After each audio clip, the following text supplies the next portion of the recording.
নিজুম মজুমদার, এমনিতে এই রায়কে আন্তর্জাতিক অঙ্গনে বলা হচ্ছে যে এরকম ক্যাঙ্গারু কোর্ট আন্তর্জাতিক ভাবে নজিরবিহীন। তো আন্তর্জাতিক গণমাধ্যমগুলোতে, আন্তর্জাতিক অঙ্গনে এই রায়ের প্রভাব কি দেখছেন? অনেক ধন্যবাদ সুলতানা আপা। প্রথমত যেটা হচ্ছে যে আন্তর্জাতিক অঙ্গনে কি বলছে এখনো পর্যন্ত আমি আসলে লক্ষ্য করিনি। আমি এত ক্লান্ত ছিলাম গতকালকে, নানান ধরনের দৌড়াদৌড়ির পরে আমার আসলে দেখার সুযোগ হয় নাই। যেমন অ্যামনেস্টি ইন্টারন্যাশনাল বলছে এটা সার্টেনলি। আমি আমি আমি আপনাকে আমি আমি নিজে সুপ্রিম কোর্ট, হাইকোর্টের লয়ার। আপনি আমার কথা শুনেন, আমার কথাই আন্তর্জাতিক কথা, এটা মনোযোগ দিয়ে শুনেন। সেটা হচ্ছে আমি আমি এখন এই ট্রাইব্যুনালটা সম্পর্কে আপনাকে যা বলবো এটাই হচ্ছে ঘটনা। এরপরে আন্তর্জাতিক মিডিয়া কি বলেছে ওটার সাথে মিলায় নিবেন আমার কথা। প্রথম ব্যাপার হচ্ছে যে এটা কোনো ট্রাইব্যুনালই না, ফার্স্ট অফ অল। হ্যাঁ, এখন ধরেন আমি যেহেতু বাংলাদেশ আওয়ামী লীগের সমর্থক, বাংলাদেশ আওয়ামী লীগ সমর্থন করি, আমার কথাটাকে আপনার নানান ভাবে বা অনেকের কাছে বায়াসড বা নানান রকমের মনে হবে, এবং এটা হওয়াটাই স্বাভাবিক। আমি এইটাকেও ওয়েলকাম করি, আমার এই ভাবনা যারাই করবে। কিন্তু আমি তরুণ প্রজন্মকে বলবো আমার কথাগুলো মনোযোগ দিয়ে শোনার জন্য, তাদের বোঝার জন্য। এগুলো বোঝাটা জরুরি, কারণ বাংলাদেশ তো আর আজকের দিনেই শেষ না, এটার বহু বছর চলবে এই দেশটা, তাই না? দেখেন, একটা বিচার ব্যবস্থা প্রথমত হচ্ছে যে আমরা আমরা যে কোনো মানুষই বিচার হতে পারবে না এই কনসেপ্টের বাইরে না, ঠিক আছে? কেউ যদি অপরাধ করে সেটার বিচার হতে পারবে, কেউ যদি মনে করে অপরাধ হয়েছে সেটা বিচার হতে পারবে। কিন্তু আপনি এমন একটা বিচার ব্যবস্থা করতে পারবেন না যেই বিচার ব্যবস্থার মধ্যে আসলে আপনি যা বলেছেন, যেভাবে বলেছেন, যে চিন্তা করেছেন সেটাই আপনি করে দিয়ে বলবেন একটা বিচার। প্রথমত এই যে ছাত্রছাত্রীরা তারা যে আন্দোলন করেছে, এই করেছে, তারা কি বলেছিল? তারা বলেছিল তারা বৈষম্য চায় না, তারা এমন একটা মেধাযুক্ত সমাজ চায়, নানান ধরনের কথাবার্তা বলেছিল না? তাদের ওই আন্দোলনের উপর ভর করে এই যে জামাতিরা, মৌলবাদীরা এসে পুরো রাষ্ট্রকে ঘিরে ধরলো। আমি যাদেরকে আপনি এখন সামনের সারিতে দেখছেন, এই সমন্বয়ক, এই জামাত এদেরকে, এরা আজকে এখানে আসতে পেরেছে কেন? সাধারণ অনেক মানুষ তখন জড়ো হয়েছিল, এই তো কাহিনী। মানে দাবিটা দিয়েছিল, জঙ্গিপনা কারা করেছিল সেটা আলাদা জিনিস, কিন্তু দাবির কথাটা আমি শুধু বলছি। তাদের চোখের সামনে তাদের সাথে চরম ভাবে বেইমানি করা হয়েছে, তাদের সাথে এমন ধরনের, মানে ওই আরবি ভাষাতে বললে বা ধর্মীয় ভাষাতে বলতে হয় মোনাফিকি করা হয়েছে তাদের সাথে, এত ভয়ঙ্কর ভাবে। কেন মোনাফিকি করা হয়েছে? প্রথমত, আপনি যদি কারো বিচার করতে চান, প্রথমে আপনাকে দেখতে হবে আপনি কোন আইনে বিচার করছেন। নাম্বার ওয়ান, যে আইনে আপনি বিচার করেছেন ওই আইনে আসলে আপনি বিচার করতেই পারেন না। Number one. কেন আপনি আমাকে প্রশ্ন করেন যে কেন বিচার করতে পারি না ভাই? এই কারণে আপনি বিচার করতে পারেন না, কারণ যেই আইন দিয়ে বিচারটা হয়েছে সেই আইনের একটা সুনির্দিষ্ট টাইমলাইন আছে। টাইমলাইনটা আপনি কোথায় পেলেন নিজুম ভাই? টাইমলাইনটা আমি কোথায় পেয়েছি, আপনি যদি এই প্রথম সংশোধনীর মাধ্যমে তো এই আইনের উদ্ভব ঘটেছে আমাদের সংবিধানে। আপনি এই আইন প্রণয়নের সময় সংসদে যেসব আলাপ আলোচনা হয়েছে, সেই আলাপ আলোচনা আমার কাছে এই মুহূর্তেই আছে। সেই আলাপ আলোচনা এত দীর্ঘ, এত লম্বা, এই বিচারটা কেন হবে না, মানে এই আইনটা আমরা কেন করছি না করছি, অনেক আলাপ হয়েছে। সেখানে পরিষ্কার করে বলে দেওয়া হয়েছে যে পাকিস্তানি যে 195 জন অফিসার গণহত্যা করেছে এবং বাংলাদেশের যারা এদের সহযোগী হয়ে সেই সময় আন্তর্জাতিক অপরাধ করেছে। মাথায় রাখবেন, এখানে ক্যাটাগরিগুলোকে এইভাবে ভাগ করা হয়েছে। যারা বাংলাদেশের নাগরিক, বাংলাদেশের ভূখণ্ডের যারা এই পাকিস্তানি বাহিনীকে সহযোগিতা করতে গিয়ে, তাদের সাথে থাকতে গিয়ে যে দল, প্রতিষ্ঠান, ব্যক্তি, তারা যে আন্তর্জাতিক অপরাধ করেছে সেগুলা, আর পাকিস্তানি যে 195 জনকে চিহ্নিত করা হয়েছিল মূলত ওই 195 জনের বাইরেও যে হতে পারতো না তা না। যে 90,000 জন আটক ছিল তাদের মধ্যে যারা এই আন্তর্জাতিক অপরাধ সংগঠিত করেছে তাদের বিচারের জন্য, সেই কথা মোতাবেকই এই সংশোধনীটা আনা হয়েছিল। 47-এর 3-এর ক-তে আনা হয়েছিল, 47 নম্বর অনুচ্ছেদ। আপনারা এগুলো সবাই মোটামুটি জেনে থাকবেন। এখানে মঞ্জু ভাইও আছে, নিশ্চয়ই লিগাল আলোচনাগুলো চালাবেন, করবেন। এই সার্টেন জায়গাতে রেট্রোস্পেক্টিভ ইফেক্ট দেওয়া হয়েছিল, অর্থাৎ প্রশ্ন উঠেছিল তখন যে অপরাধ হয়েছিল 1971 সালে, আইন করা হয়েছিল 1973 সালে।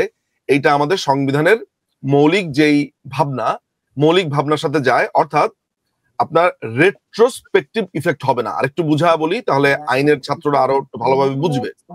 ধরা যাক আমি আজকে একটা অপরাধ করলাম, এই অপরাধের কোনো আইন বিদ্যমান নাই আমি যে রাষ্ট্রে থাকি সেই রাষ্ট্রে। রাষ্ট্র আগামীকালকে আইন বানায়া আমাকে আজকের অপরাধের জন্য বিচার করতে পারবে না। এটা হচ্ছে, এইটাকে বলা হয়ে থাকে যে রেট্রোস্পেকটিভ ইফেক্ট দিতে পারবে না আমার অপরাধের বিচার করার জন্য।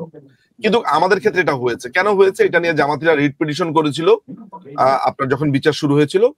তখন বলা হয়েছিল, মানে আদালতের পক্ষ থেকে তখন দীর্ঘ রায় দেওয়া হয়েছিল এবং বলা হয়েছিল যে মূল জুরিসপ্রুডেন্সটা ছিল এমন যে এগুলা যে একটা অপরাধ, এই অপরাধ, এই যে গণহত্যা, ধর্ষণ, লুটপাট, এগুলো যে এক ধরনের অপরাধ, এই অপরাধের ব্যাপার কি এই অপরাধীরা জানতো? এগুলা যে পাকিস্তান আমলেও এগুলা যে একটা অপরাধ ছিল, এটা কি ওরা জানতো? উত্তর হচ্ছে জানতো। কিভাবে জানতো? কারণ পাকিস্তান তৎকালীন সময়ে জেনেভা কনভেনশনের দ্বিতীয় সিগনেটরি রাষ্ট্র। আমার কথা বুঝতে পারছেন? তার মানে গণহত্যা, মানবতা বিরোধী অপরাধ, এগুলোর কন্টেন্ট, এগুলো যে এক ধরনের অপরাধ, এই সম্পর্কে অপরাধীদের ধারণা ছিল। ফলে এটা বলে পার পাওয়া যাবে না যে অপরাধীরা আসলে জানতোই না এটা যে একটা অপরাধ। ফলে রেট্রোস্পেকটিভ ইফেক্টের যেই মূলনীতিটা, এই মূলনীতি করাই হয়েছিল যে একজন মানুষকে তো প্রথমে জানতে হবে তার কর্মটা অপরাধ কিনা। সেই হিসেবে এগুলো যে অপরাধ ছিল সেগুলো অপরাধ। ফলে পরবর্তী সময়ে আমরা দীর্ঘ কয়েক দশক পরে, যদিও দালাল আইনে একটা বিচার শুরু হয়েছিল 72 সালে, সেই দালাল আইনের বিচারটা তো জিয়াউর রহমানের আমলে বন্ধ করে দেওয়া হয়েছে। দালালরা মুক্ত পেয়েছে, দালালরা রাজনীতি করতে পেরেছে।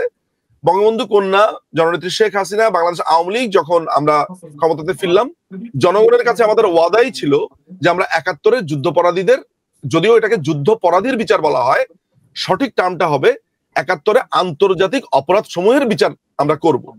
সেই লক্ষ্যে আমরা বিপুল ম্যান্ডেট পেলাম এবং বিচার অনুষ্ঠিত হলো।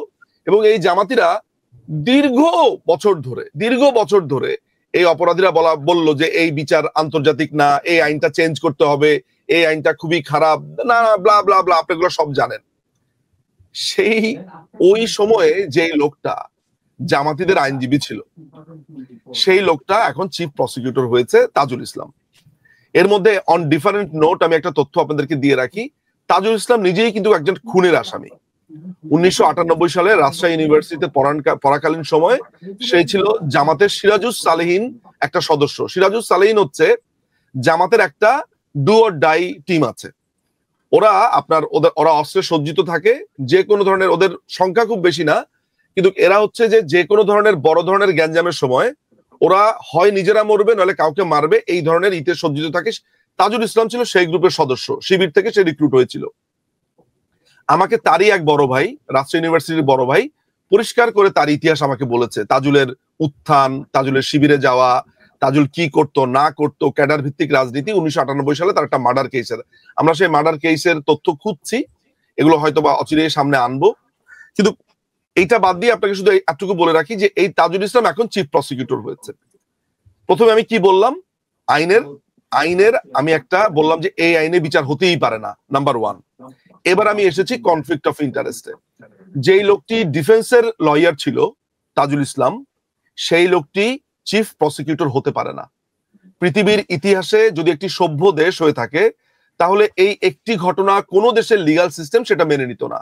যেহেতু এটি একটি পলিটিক্যাল ভেন্ডেটার বিচার, যেহেতু এটি একটি ভেঞ্জেন্সের বিচার, যেহেতু এটি একটি প্রতিশোধ পরায়ণতার বিচার, যেহেতু এটি তার যে আদর্শিক বাবারা আছে, এই তাজুলের আদর্শিক বাবা পিতা যারা আছে, আপনার মতিউর রহমান নিজামী, মুজাহিদ, এরা যারা আছে, তাদেরকে যে 71-এর অপরাধের জন্য বিচার করা হয়েছে, সেটির প্রতিশোধের বিচারের কারণেই আজকে এটি সম্ভব হয়েছে। এবং এই ইউনুসের যে প্রশাসন, এই অবৈধ দখলদার, তারাও এটিকে মেনে নিয়েছে। ফলে আমি 2 নম্বর পয়েন্টে এসে বললাম যে আমাদের বার কাউন্সিল অ্যাক্ট 1972 যদি আপনি পড়েন, তাহলে সেইটা অনুযায়ী এটা একটা সিরিয়াস অফেন্স। বিশেষ করে তাজুল এখানে লয়ার হতে পারে না। এটা হলো নাম্বার 2। নাম্বার 3, যে কোনো বিচার ব্যবস্থাতে এটি পৃথিবীর একটা কমন, আমরা যখন আইন পড়তে এসেছি, আমাদেরকে প্রথমেই আইন শেখানোর সময় আমার মনে আছে, এটিকে আমাকে ব্যারিস্টার খালেদ আহমেদ চৌধুরী বলেছিলেন নাকি আমাদের অন্য কোনো শিক্ষক বলেছিলেন, আমি মনে করতে পারি না, কিন্তু প্রথমে আমাকে বলেছিলেন যে কথাটা, যে 10 জন অপরাধীকে ছেড়ে দিতে পারে আদালত, কিন্তু অপরাধীকেও ছেড়ে দিতে পারে, কিন্তু একজন নিরপরাধী যাতে সাজা না পায়। এটা হচ্ছে আইনের একটা অনেক বড় জুরিসপ্রুডেন্স। কেমন? অর্থাৎ আমি অপরাধীকে ছেড়ে দিব, ওদেরকে আবার ভবিষ্যতে ধরা যাবে বা বের করা যাবে, কিন্তু একজন নিরপরাধীকে যাতে আমি সাজা না দিই। দেখুন, যে কোনো আদালত, যে কোনো প্রতিষ্ঠান, মানে বিচারিক প্রতিষ্ঠান, এটা একটা কমন সেন্স হচ্ছে, কমন কথাটা হচ্ছে প্রিজাম্পশন অফ ইনোসেন্স। অর্থাৎ আপনাকে যদি আজকে কোনো কিছুতে অ্যাকিউজ করি আমি, এটা শুধুমাত্র অ্যাকিউজ করা, অভিযুক্ত করা, প্রমাণিত না। বিচারের আগে আপনি দোষী নন, আপনি নিষ্পাপ। এই হাস্যকর ক্যাঙ্গারু ট্রাইব্যুনালে আমরা প্রথম দিন থেকে দেখেছি যে মাননীয় প্রধানমন্ত্রীকে ফাঁসি দিয়ে দেওয়া হবে, এটাই হচ্ছে মূল মন্ত্র। মাননীয় প্রধানমন্ত্রীর পক্ষে একজন আইনজীবীকে নিয়োগ দেওয়া হয়েছে, যেহেতু আমাদের পক্ষ থেকে কোনো লয়ারকে নিয়োগ দিতে দেওয়া হয়নি। আমি আসছি সেই প্রসঙ্গে, এটা আমার 4 নম্বর পয়েন্ট থাকবে। বাট সেখানে যে লোকটিকে নিয়োগ দেওয়া হয়েছিল, সেই লোকটি 5ই অগাস্টে স্ট্যাটাস দিয়েছিল ফেসবুকে যে শেখ হাসিনার ফাঁসি চাই। পরবর্তী সময় তাকে নিয়োগ বাতিল করা হলেও আমির হোসেন নামে যে লোকটিকে নিয়োগ দেওয়া হয়েছে, সেই লোকটি মূলত ছিল একটি চেম্বারের দালাল। তার কাজ ছিল আপনার আমাদের যে ঢাকা মহানগর দায়রা জজ আছে, এই জায়গাতে এই লোকটি দাঁড়িয়ে থাকতো। আমি তাকে নিজে বহুবার দেখেছি, সে পেঁপে ওই লবণ দিয়ে খেতে দেখেছি, তার সাথে আমি গল্পও করেছি, চাও খেয়েছি। ওকে আমি যখনই যেতাম ওইখানে দেখতাম সে পেয়ারা খায়, পেঁপে খায়, চা খায়, দাঁড়া থাকে লোকটা। তো আমাদের সাথে কথা বলতে বলতে ইভালির মামলার সময় আমি এই লোকটাকে অনেকবার দেখেছি। ওইখানে করে কি, ওইখানে দাঁড়া থাকতো, আর আশেপাশে যারা ঘোরাঘুরি করতো তাদের পাশে গিয়ে বলতো, কি ভাই লয়ার লাগবে, এইভাবে বলতো। অর্থাৎ সে সেখান থেকে লোকজন ধরে নিয়ে তার ওই চেম্বারে নিয়ে যেত। সে ঠিক মতো টাইও লাগাতো না, তার টাইটা ঝুলে থাকতো। আমি একদম স্পষ্ট মনে করতে পারি লোকটার কথা।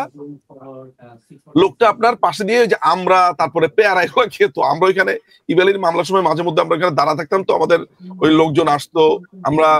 আমাদের ওই সময় আমরা ব্যস্ততার সময় ছিলাম, তো যখন মাঝে মধ্যে আমরা ওইখানে চাটা খেতাম, এই লোকটাকে সবসময় দেখতাম। তো তখনও জানতে পারিনি যে এই লোকটি ট্রাইব্যুনালের ডিফেন্সের লয়ার হবে। ইন্টারেস্টিং ব্যাপার হচ্ছে, এই লোকটার মুখের একটা সমস্যা ছিল, তার জিহ্বার সমস্যা সময় ছিল, সেই কারণে সে পেনাল কোড শব্দটা বলতে পারতো না। এই লোকটা বলতো পেনাল কোড, বুঝতে পারছেন? তো যতবারই তার সাথে কথা হতো সে ততবারই বলতো পেনাল কোড। তো পেনাল কোড যে লোকটা বলে, সেই লোকটাকে ডিফেন্সের লয়ার নিয়োগ দেওয়া হয়েছে। আচ্ছা, এটা গেল 1 নাম্বার। অর্থাৎ এইটার মধ্যে সিরিয়াস কনফ্লিক্ট অফ ইন্টারেস্ট আছে। 4 নাম্বার পয়েন্ট যেটা হয়েছে, সেটা হচ্ছে আমরা আইনের দৃষ্টিতে বলি ইকুয়ালিটি অফ আর্মস এর কথা বলি। ইকুয়ালিটি অফ আর্মস হচ্ছে একটি অনেক বড় মূলনীতি একটি বিচার ব্যবস্থার। অর্থাৎ একটি বিচার ব্যবস্থাতে যদি কাউকে অ্যাকিউজ করা হয়, একটি বিচার ব্যবস্থাতে কাউকে যদি তার বিচারের জন্য আনা হয়, তাহলে আপনি উভয় পক্ষকে সমান শক্তি প্রদান করবেন।